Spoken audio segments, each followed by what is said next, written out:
Opposite party அரசியல்வாதியோ விஐபியோ அதை பத்தியெல்லாம் இந்த அனு பயப்பட மாட்டா. கேஸை ஜெயிக்கிறதுல மட்டும்தான் என் மூச்சு இருக்கும்.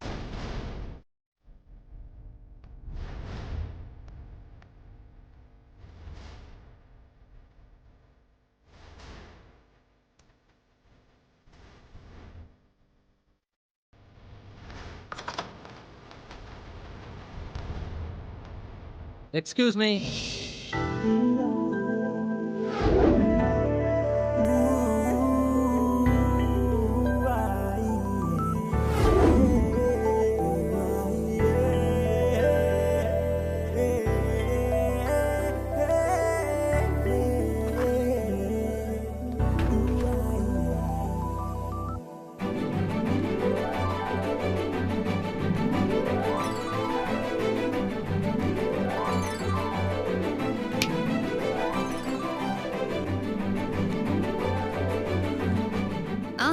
அது ஒன்றும் பிரச்சனை இல்லை. கிளைண்ட்டுக்கு வேலை வாங்கி கொடுக்கறது மட்டும் இல்லை, நஷ்ட இடம் வாங்கி கொடுக்குறேன். எந்த காரணத்து கொண்டும் கிளைண்ட்டை வேலையை விட்டு தூக்காம நான் பாத்துக்கிறேன். நீங்க கிளைண்ட்டை அனுப்பி வைங்க, மத்ததெல்லாம் நான் பாத்துக்கிறேன். Okay Vasudevan, bye. Anuradha MA BL.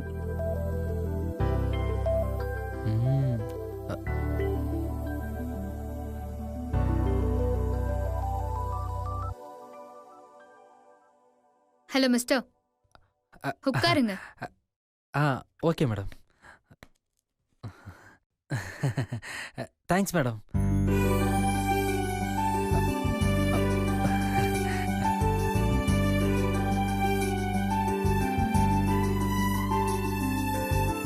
என்ன விஷயம் சொல்லுங்க. எந்த விஷயம்? ஹலோ, நீங்க என்ன விஷயமா வந்தீங்களோ அதை சொல்லுங்க. மேடம் அது ஐயோ என்ன விஷயம் சொல்றதுன்னு தெரியலையே.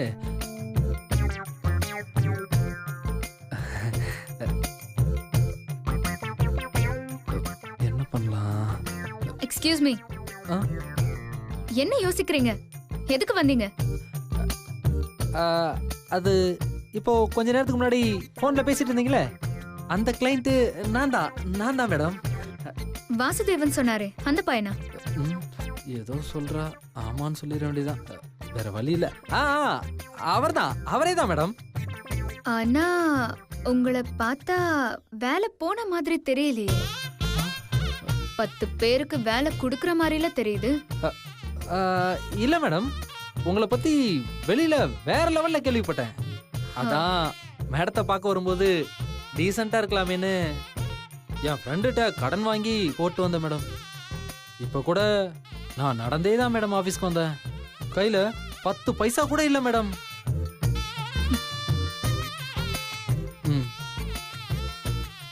வாசு இப்பதான் உங்களை பத்தி சொன்னாரு, அதுக்குள்ள எப்படி வந்தீங்க? அதுவும் நடந்து. அது வந்து வாசு என்ன பத்தி உங்கள்ட்ட இப்பதான் சொன்னாரு மேடம். ஆனா உங்களை பத்தி ஏற்கனவே என்கிட்ட சொல்லிட்டாரு, அதான் ஓடி வந்தேன் மேடம். மேடம் எப்படியாச்சும் எனக்கு வேலை வாங்கி கொடுங்க மேடம். ஏன் டென்ஷன் ஆவறீங்க? டோன்ட் வரி, என்கிட்ட வந்துட்டீங்கல்ல, உங்களுக்கு வேலை மட்டும் இல்ல, அதே கம்பெனில இருந்து உங்களை வெளியே அனுப்புனதுக்காக நஷ்ட ஈடும் வாங்கி தரேன். நீங்க என்ன பண்றீங்க, நாளைக்கு வரப்போ உங்க கம்பெனி டீடைல்ஸ் எல்லாம் எடுத்துட்டு வாங்க. கேஸ் ஃபைல் பண்ணிடலாம். 1 வீக்ல உங்க வேலை கன்ஃபார்ம் ஆயிடும். Thank you madam. ஐயோ சாரி மேடம்.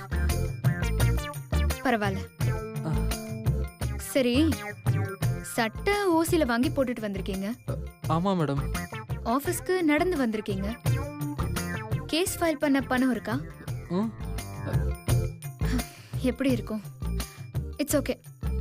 இந்த கேஸ்ல ஜெயிச்சு வேலைக்கு போய் சம்பளம் வாங்கின பிறகு என்னோட ஃபீஸை கட்டிடுங்க. பரவாயில்லையே, சொன்னதுக்குலாம் நம்பிட்டாலே. Okay madam. ஆமா, உங்க பேர் என்ன? ஏய் வளரிராத, சேஃப்டிக்கு பேரை மாத்தி சொல்லிடு. சக்திவேல் மேடம். சக்திவேல் மேடம், இன்னொரு தடவை சொல்லுங்க. சக்திவேல். அப்படியே இன்னொரு தடவை சொல்லுங்க. ஹலோ, கிளம்புங்க.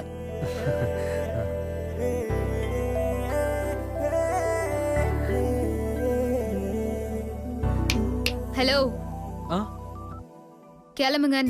ஆ. ஆ, வேற ஏதாவது வேணுமா? ஒண்ணும் இல்லை மேடம்.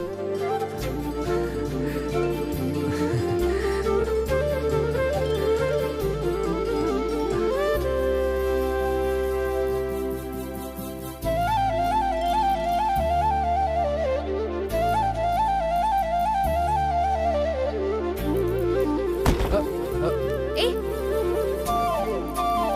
வாழ்க்கையில கஷ்டம் வரும், இப்படியெல்லாம் தடுமாறக்கூடாது. ஓ. ஓகே. ஆ, ஆ.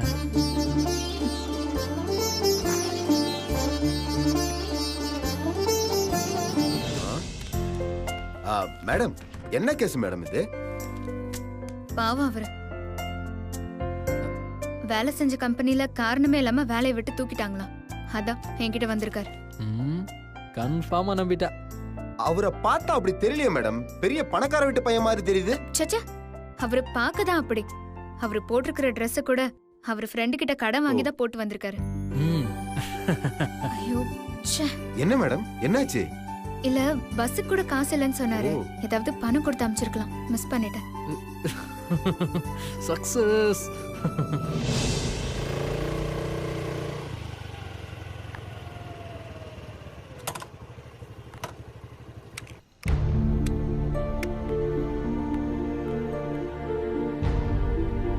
என்னம்மா, என்னாச்சு? ஏன் லேட்டு? பஸ்ல போயிட்டு இருக்கும்போதே கரெக்ட் டைமுக்கு வந்துட்டு இருந்த. இப்போ என்ன ஆச்சு? வண்டி பிரேக் டவுன் ஆகி கம்ப்ளைண்ட் கொடுத்திருக்கேன். ஆ? புது வண்டிமா, வாங்கி ஒரு வாரம் கூட ஆகல. சடன் பிரேக் போட்டதுல பிரேக் வயர் கட் ஆயிடுச்சு. உடனே ஷோரூம் மேனேஜரை பார்த்து ரீப்ளேஸ்மெண்டா புது வண்டியை கொடுங்கன்னு வார்ன் பண்ணிட்டு தான் வந்திருக்கேன். அக்கா, ஷர்ட்ல பட்டன் போயிடுச்சுங்கிறதுக்காக புது ஷர்ட்டை ரீப்ளேஸ்மெண்டா கொடுக்க சொல்வியா? மென்டல். நிறுத்திய உன் தையல் மிஷின் கதைய. அவளுக்கு சட்டை, பட்டனு, காஜா இதை தவிர வேற என்னமா தெரியும் அவளுக்கு? அவளோட பேசிக்கிட்டு இருக்கா. இந்த பாரு, நீ பின் வாங்கிடாதமா. ஹைகோர்ட், சுப்ரீம் கோர்ட்டுன்னு போய் புது வண்டி வாங்கிடு. என்ன தர்மத்துக்கா வண்டி கொடுத்துருக்கா? மாசம் 2000 ரூபாய் கட்டுறமா? அப்படி சொல்லுங்கப்பா.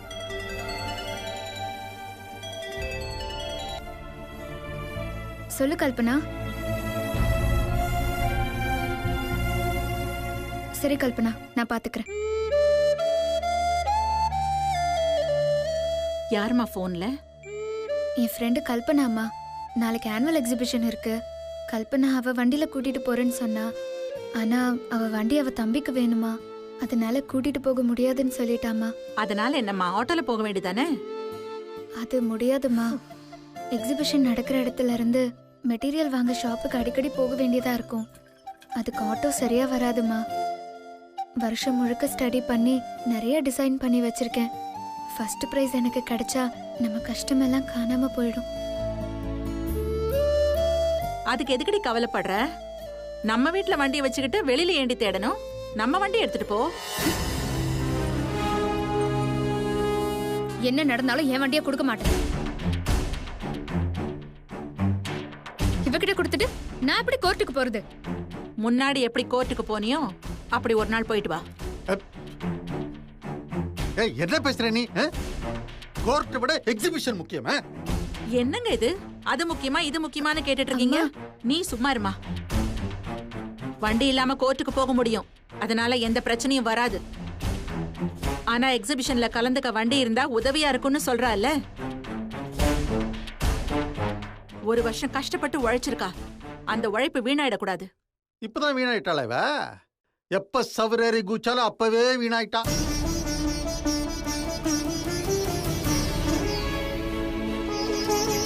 நாலு வருஷமா எக்ஸிபிஷன்ல கலந்துட்டு தான் இருக்கா. எந்த பிரைஸும் வாங்கலையே. அப்படியே வின் பண்ணாலும் ஒரு ஓட்ட தையல் மிஷினை தான் தருவாங்க. அதை நானே வாங்கி கொடுக்கறேன். கூட 4 துணியை வாங்கி தைக்க சொல்லுங்க. ஒரு நாள் வண்டியை கேட்டதுக்கு அப்பாவும் பொண்ணு அப்படி பேசுறீங்க. அப்போ இந்த வீட்ல உனக்கு மட்டும்தான் உரிமை, இவளுக்கு எந்த உரிமையும் இல்ல. அதனால என்னம்மா, இந்த வருஷம் இல்லைன்னா அடுத்த வருஷம் கலந்துக்கலாம். அதுக்காக அக்காவை எதுவும் சொல்லாத. நீ சும்மாரு, உனக்கு ஒண்ணும் தெரியாது. நாளைக்கு இவ வண்டியில போறா, இல்லனா நான் இந்த வீட்டுக்குள்ள நுழையவே மாட்டேன். அம்மா நீ சும்மாருமா. அம்மா அம்மா நில்லுமா. அம்மா அம்மா சொன்னா கேளுமா. பேசாம இரு. ஆமா உள்ள போலாம். சொன்னா கேளுமா. நான் உள்ள வரமாட்டேன்.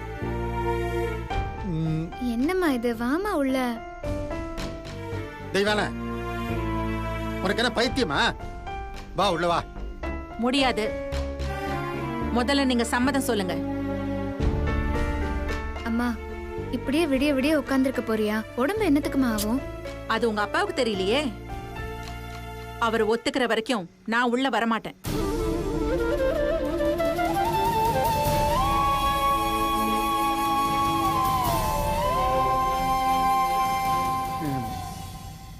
அனுமா, நாளைக்கு ஒரு நாளைக்கு மட்டும் அவளுக்கு வண்டியை கொடுமா, இல்லைன்னா உன்னை கரிச்சுக்கிட்டே இருப்பாம்மா.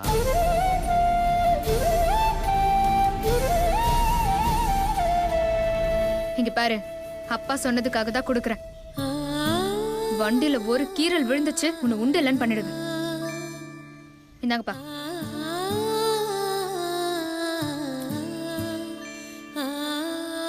இந்த சாவி, வா உள்ள வா. உள்ள வாமா. பார்த்தல்ல, உள்ள வா.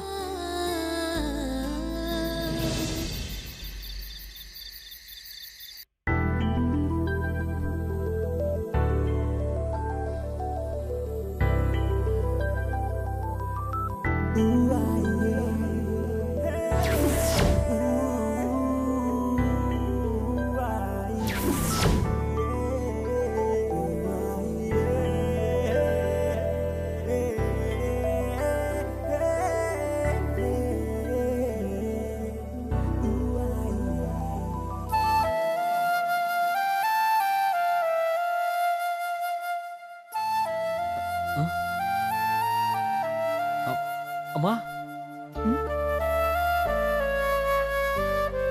என்னம்மா நீங்க இன்னும் தூங்கலையா? இல்லப்பா, தூக்கம் வரல.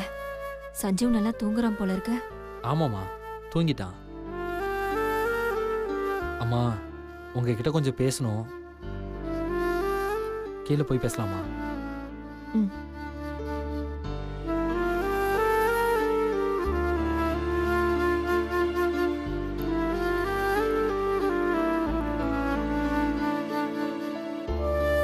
மா, யாரும்மா அந்த பொண்ணு?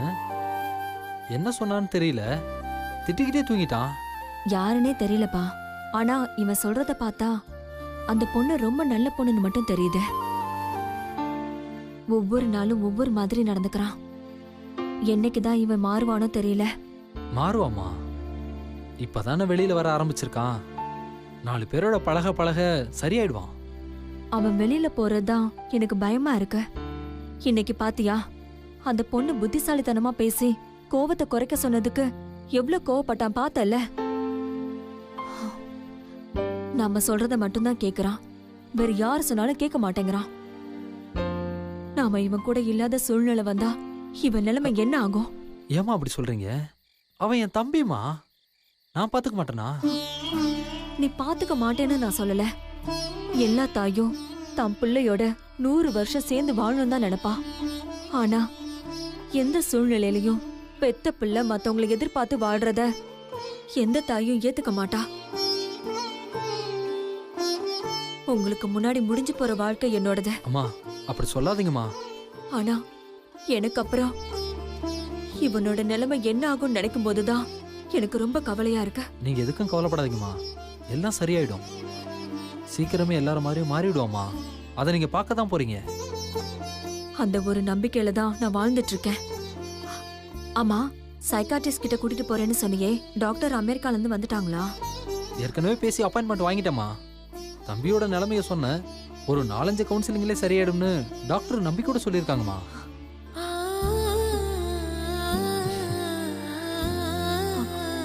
டாக்டர் கிட்ட போறதா சொல்லாத, உன் ஃப்ரெண்ட பார்க்க போறதா சொல்லி கூட்டிட்டு போ. சரிம்மா, நீங்க முதல்ல தூங்கி ரெஸ்ட் எடுங்க. நீங்க சந்தோஷமா இருந்தாதான் இந்த குடும்பம் சந்தோஷமா இருக்கும்.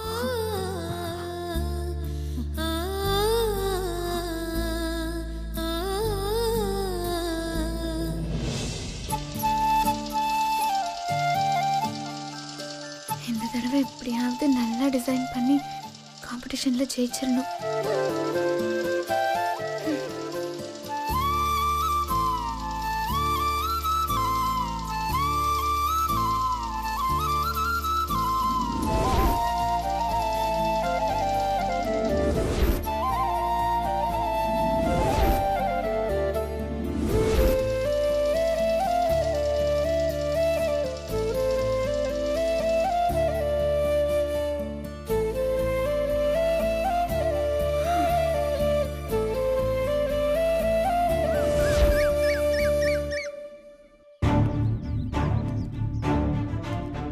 நம்ம ஐயா மேல கேஸ் போட்டிருந்த அன்னைக்கே அந்த லாயரை தூக்கியிருந்தா மத்த லாயருக்கும் ஒரு பயம் இருந்திருக்கும், ஐயாவுக்கும் கோர்ட்டு கேஸ்னு அலைய வேண்டிய அவசியம் இருந்திருக்காது.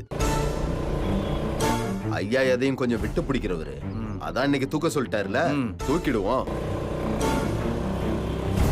அதெல்லாம் பாத்துக்கலாம்டா. ஏன் அந்த லாயர் வரடா? இவ லாயரா? ஏய், அன்னைக்கு கோர்ட்ல பாத்தியா, மறந்துட்டியா? எதையும் மறக்கல, நல்லா தெரியுது. ஆனா காஸ்டியூம் ஹேர் ஸ்டைல்ல மாறி இருக்கே. ஏய், அவளை ரசிக்கிறதுக்கெல்லாம் நேரம் இல்ல. அவ கோர்ட்டுக்குள்ள காலை வைக்கிறதுக்குள்ள அடிச்சு தூக்கணும். வாங்கடா, ஏறா.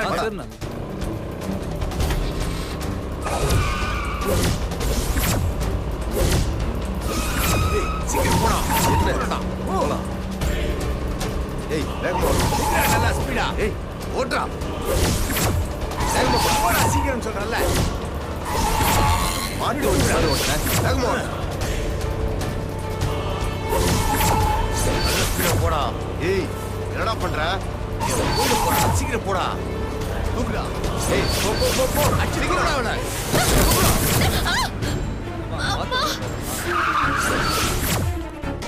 என்னாச்சுன்னு பாருங்க. ஏய், இருங்கடா. ஏய் நிறுத்து நிறுத்து நிறுத்து. அங்க பாரு, அபி மாதிரி இருக்கு. பாத்துமா நீ? பாத்து. அவ காலை உடைச்சாச்சு. அவ கோர்ட்டுக்கெல்லாம் நீ வர முடியாது. வாட போலாம். ஏறா வண்டில. ஏய், எறா சீக்கிரம். நீங்களாம் போங்க, நான் பாத்துக்கிறேன். என் ஃப்ரெண்டு தான். ஏ அபி, என்னடி ஆச்சு? பாத்து வரக்கூடாதா? அடிப்பட்ட காலோட எக்ஸிபிஷன்லாம் வர முடியாது. உன்னோட டிசைன்ஸ நான் கொண்டு போய் எக்ஸிபிஷன் ஷோல வைக்கிறேன். நீ என் தம்பியோட ஹாஸ்பிடல் போ. தேங்க்ஸ் ராஜி. நான் பாத்துக்கிறேன். நடக்கிறத வச்சு பார்த்தா அக்காவை தேடிதான் ரவுடிங்க வந்திருக்காங்க. அக்கா பெரிய பிரச்சனையில மாட்டிருக்கான்னு மட்டும் நல்லா தெரியுது.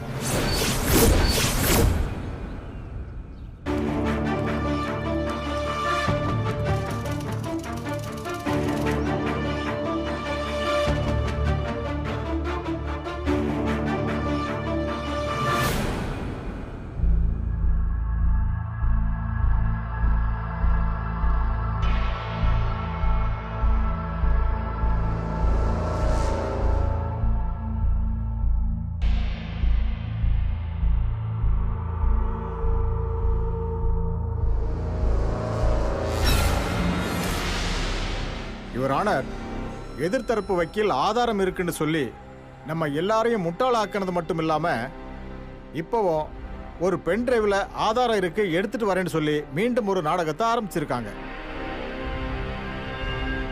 அப்படி ஒரு ஆதாரம் என் கிளையண்ட்டுக்கு எதிராக இருந்திருந்தா இந்நேரம் கோர்ட்ல ஆஜராயிருப்பாங்க. எந்த ஆதாரமும் இல்லாததுனால தான் அவங்க இன்னும் இங்க வரல, வரவும் மாட்டாங்க. கோர்ட்டை விளையாட்டுத்தனமா எடுத்துக்கொண்ட அந்த எதிர்த்தரப்பு லாயர் மேல ஆக்ஷன் எடுக்குமாறு தாழ்மையுடன் கேட்டுக்கொள்கிறேன் யுவர் ஆனர். அதுக்கு அவசியமே இல்லை யுவர் ஆனர்.